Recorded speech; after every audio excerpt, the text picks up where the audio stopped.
This episode involves nervous flying airplanes and the show's first demon possession.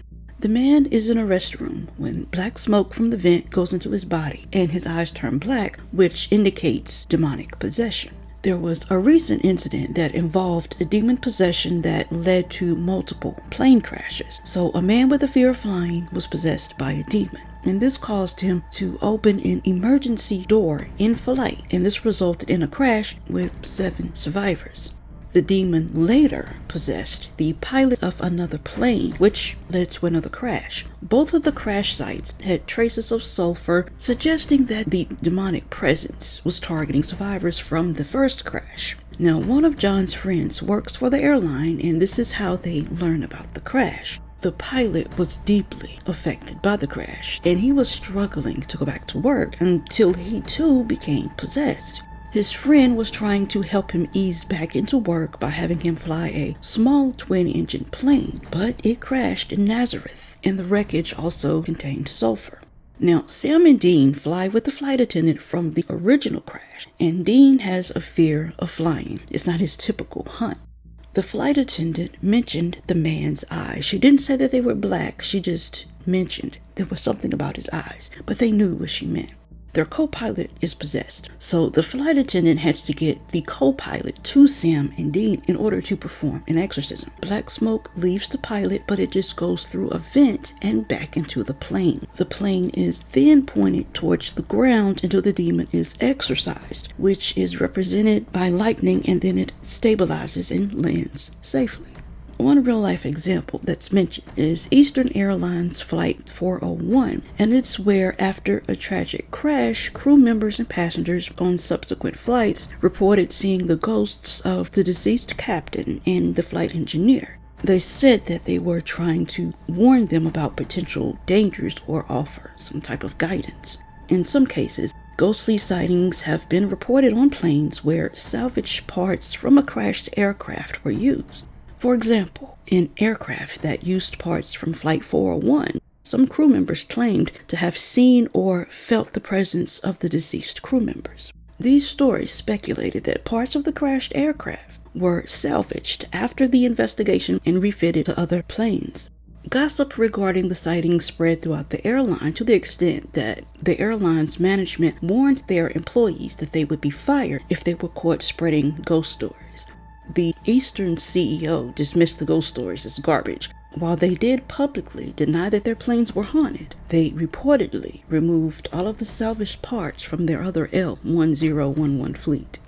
Over time, the reporting of ghost sightings stopped. An original floorboard from Flight 401 remains in the archives at History Miami in South Florida, and pieces of the plane's wreckage can also be found in Ed and Lorraine Warren's Occult Museum in Monroe, Connecticut. Bloody Mary. In Toledo, Ohio, 3 young girls are playing Truth or Dare. One girl named Lily, her dare is to do the infamous challenge of summoning Bloody Mary by saying her name 3 times in front of the bathroom mirror. Bloody Mary. This is so stupid. Bloody Mary.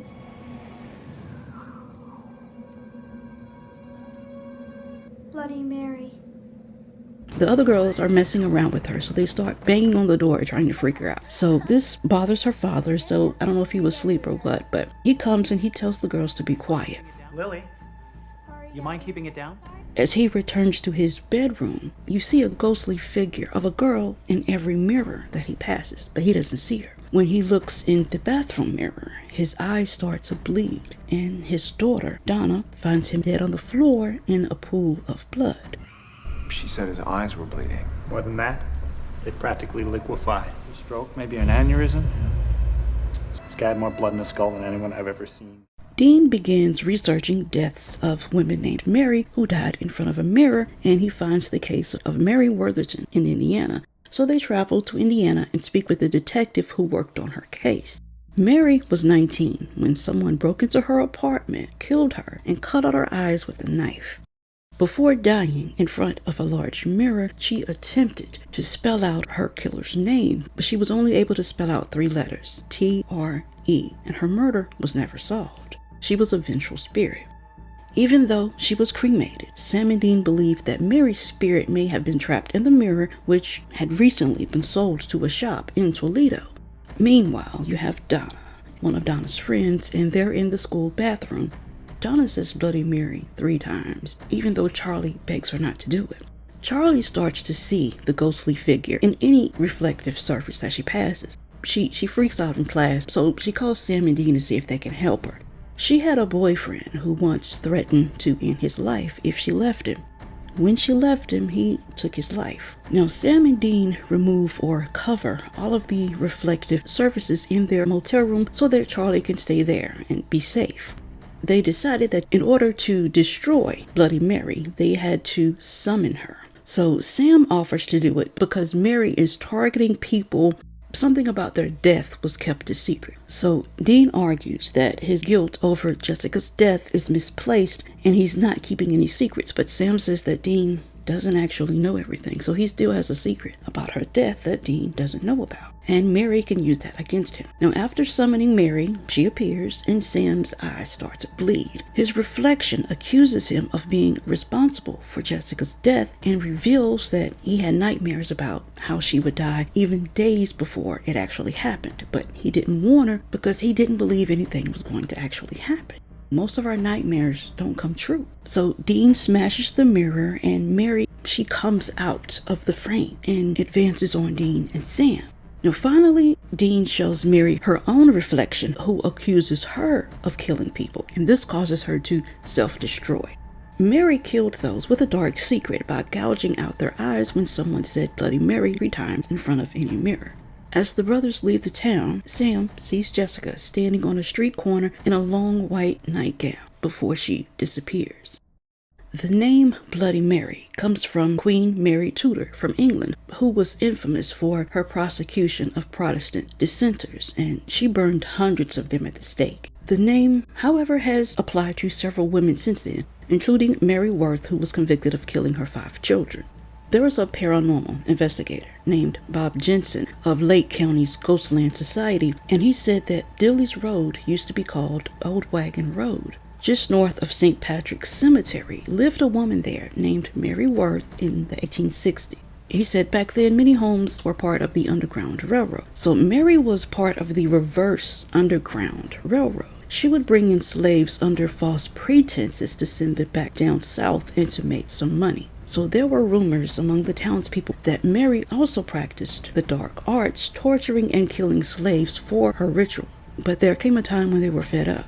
They lynched her on her property, and according to Chicago Haunts, ghost lore of the Windy City, in the 1960s, a Lake County resident in her 90s claimed that she watched Mary Worth burn at the stake. Jensen also said that from there, the story goes in 2 directions. The first was that her body was buried on her property. The second was that she was buried in the cemetery.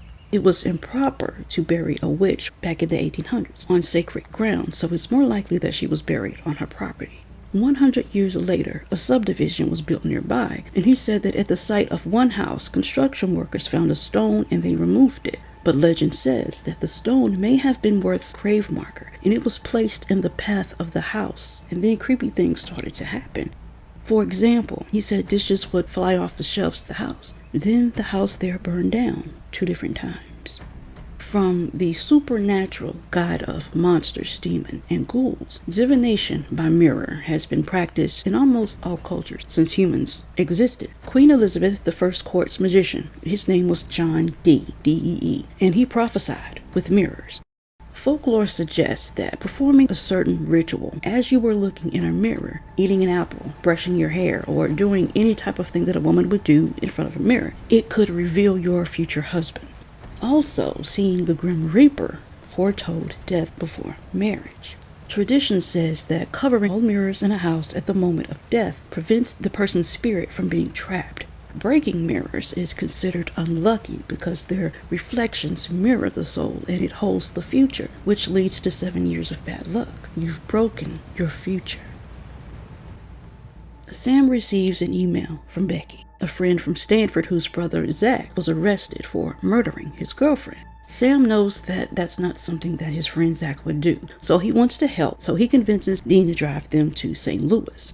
Zach found his girlfriend Emily beaten to death, and Becky said that Zach was actually with her when his girlfriend was killed, but a security